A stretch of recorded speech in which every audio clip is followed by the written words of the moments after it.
Hey guys, we're back with IMV, Imagine Making View. We've got Otto in the building today. Hi guys. We're going to do a bit of stop animation and Otto's going to explain it for us. So the plan today, guys, is we're going to show you a DIY setup. Using a smartphone and some things you can buy really cheaply in your local shop, we're going to show you how to create a perfect little setup to make stop animations without camera shake, which is something you really don't want in your project. I imagine it's pretty annoying. It is. When you spend a very long time on a stop motion and you review the footage back and you realise that you knocked the camera once and it's bopped it over to the side and suddenly your camera view has jumped 3 feet over to the left on such a small Darth scale. Vader's gone to the right. So, for anybody that's new out there to stop motion that wants to learn or even do a bit of stop motion themselves, it is actually quite fun to do. Otto's going to explain a bit of how all that works. So basically, stop motion is the process of taking a physical object or actor, such as this fantastic little artist's rendition dummy that we've got here today, and essentially what you do is you move each limb and individual component of the armature or figure that you're animating, then you take a picture. And what you then do is take a multitude of pictures whilst moving the object very, very slightly. When you string them together, it creates an animation using an optical illusion in the human eye, where it takes a gap between an image and instantly fills it in for you. So multitude of pictures becomes smooth animation. Cool. So when you're doing your stop motion animation, what is the best equipment to use at the back to move about? When doing stop motion, there's many different things that you can use.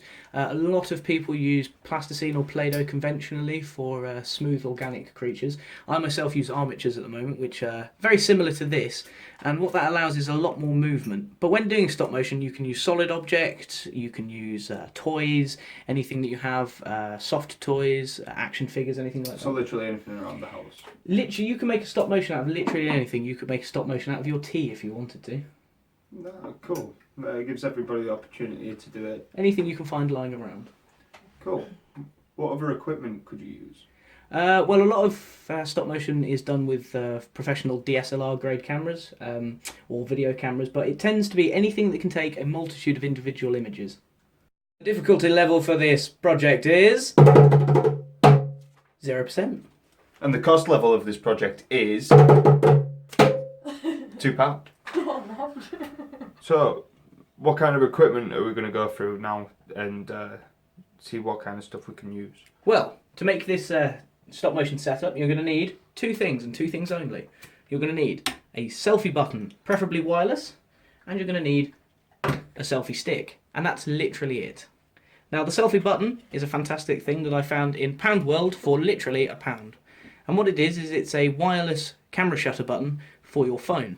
Now, this means you can take any ordinary phone and turn it into a fantastic stop motion setup without having to touch the camera.